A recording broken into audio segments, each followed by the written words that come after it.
starting with a piece of news, unfortunate, out of LA. Jim Harbaugh told reporters today, he announced that Chargers rookie running back Omarion Hampton is going to be placed on injured reserve due to an ankle injury.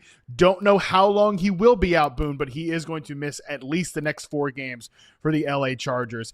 Man, I'm bummed about this, bro, because not only does this stink for Omarion Hampton, obviously, and I'm going to let you do the fantasy analysis on this, but I got all jacked up about the Chargers offense to start this season. And of course, it's the same old Chargers. One thing after another. Here we are with the LA Chargers. We're down Joe Alt at left tackle. Rashawn Slater is a distant memory at the other tackle position. They've had injury issues on the interior. The offensive line is a shell of itself. And now we're without a guy that looked like a really, really good running back in Omarion Hampton. So, Boone, what is the fallout from this piece of devastating news for the Chargers? Well, I will say, when we got this news before the show, I had to pick a shirt to wear, and I went with the lightest blue I could find to try to match the Chargers jerseys. That tells you how bad I feel about this. I have some dynasty teams that are just decimated by this one. It's awful. It is terrible news for a young player who early in the season, we weren't sure whether he was going to come on. We were waiting for that breakout, and then the breakout came, and it was unfortunate that it occurred with another injury, Najee Harris getting hurt, right? So now these guys are down to their third string back. And we don't have a clear guy who's up next here. There's Kamani Vidal. There's Hassan Haskins. These guys aren't stars, right? Everyone got excited about Kamani Vidal last year. He really didn't do much with his opportunities. And that was when he was going up against guys like Gus Edwards at that point in the season, when Gus Edwards was a shell of his former self. So I don't feel very confident that either of these guys are going to be able to step up and give us huge fantasy value, especially because, like you mentioned, the offensive line is just decimated now with injuries, and it just keeps getting worse week after week. And I don't know how this happens every year to the Chargers, but they fooled us again, Harmon. They drew us in. They made us think that they were going to be this great fantasy factory this season. And now one by one, we're just watching everybody on that offense get hurt. So moving forward, I mean, Hampton, you're going to hold him. He's going to come back later in the season. He already showed us what he can do. He could be a star in the second half of the year when he gets back. So you throw him in your IR spot, and you hope that you can stay competitive until then. In terms of picking somebody else up here, though, we're going to take shots on all these guys.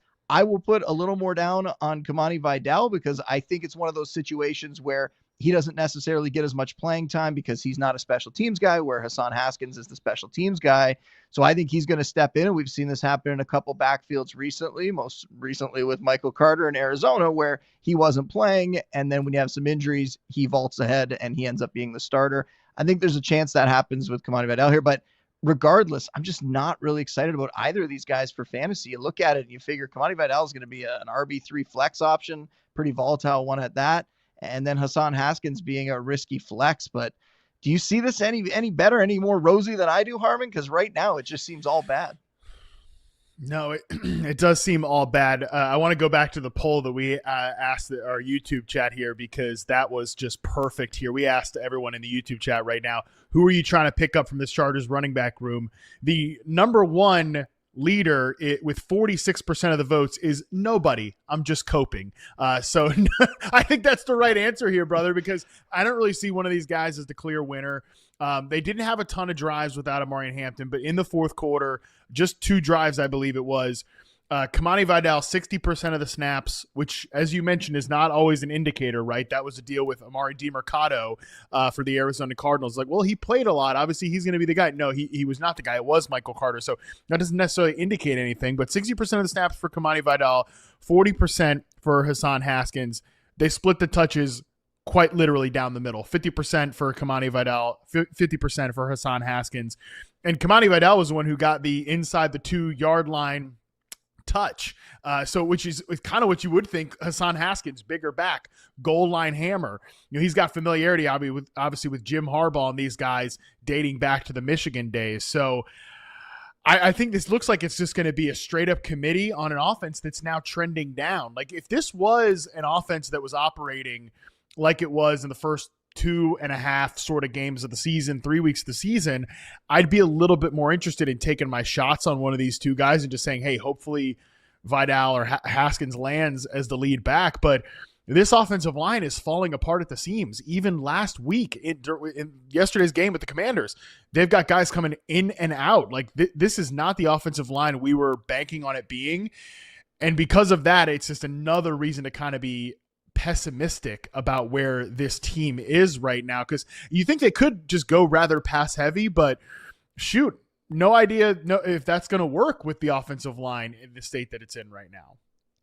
Yeah, I do think the one thing to note here too is that the matchup that's coming up in week 6 is absolute perfection. They're getting that Dolphins defense that just gave up the monster game to Rico Dowdle. So we would have seen Omarion Hampton maybe set the rushing record in the NFL, the single game record, maybe. That sucks. I mean, that defense has been so bad this year.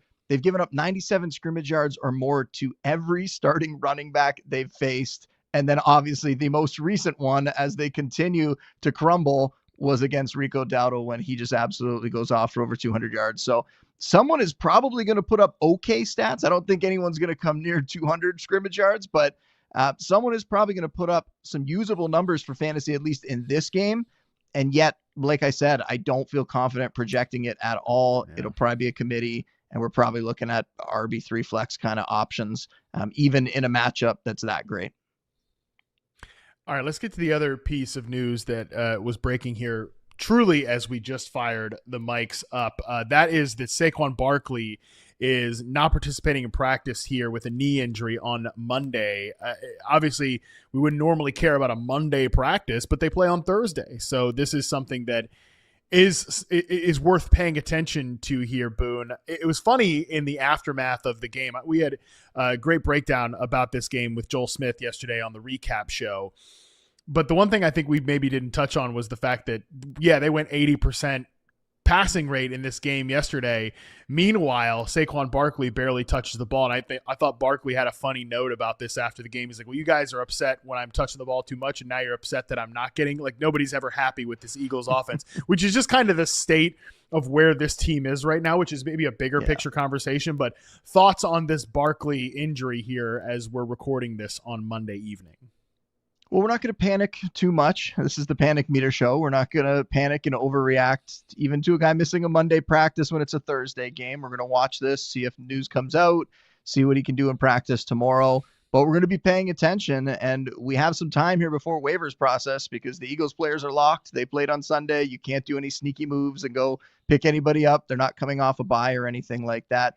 But this is another backfield where before the season, I felt fairly confident that it was going to be Will Shipley who was going to be the number 2 back, the guy that would step in.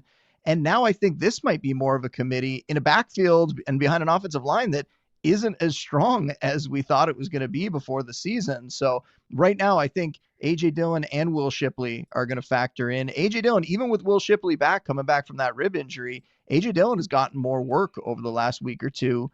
So yeah, I think both these guys will be involved, and that kind of renders them, both a little less exciting for fantasy, puts them down into that RB3 flex range probably as well. I think based on the matchup, I'd probably put them a little bit lower even than I would the top Chargers guy and Kamani Vidal this week, just because I think that Dolphins matchup is so juicy and the Eagles rushing attack has not given us what we expected having Barkley out there. So not having Barkley out there and going to some form of a committee isn't that exciting either. I'd love to see them, though, hand this to Shipley and let him step into that lead back role, because when healthy, I think he's really flashed. We know what A.J. Dillon is, right? A.J. Dillon's going to get what's blocked for him. He can be that goal line hammer potentially, but I don't even think he's that great in that kind of role.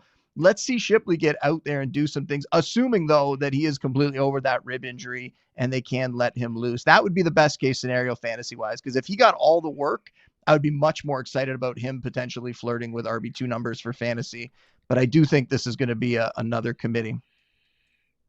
I think so too. And that is pretty brutal for a team that we were showing the stats earlier. There's some of the players who have rushed for more yards than Saquon Barkley. Barkley is 22nd in the NFL in rushing yards, despite playing a higher rate of his team's snaps than almost more than any other running back so far this year. He's third in terms of percentage of team snaps right now, and yet he's 22nd in the NFL in rushing yards, 3.2 yards per carry.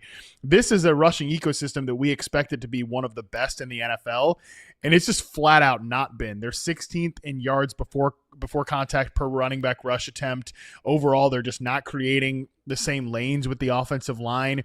41% success rate for Saquon Barkley so far this season, as Marcus Mosher notes here. This is third worst among qualifying running backs this year. So it'd be one thing if we were taking a Will Shipley, AJ Dillon, Tank Bigsby, whatever kind of combination and throwing them behind the 2024 Eagles offensive line.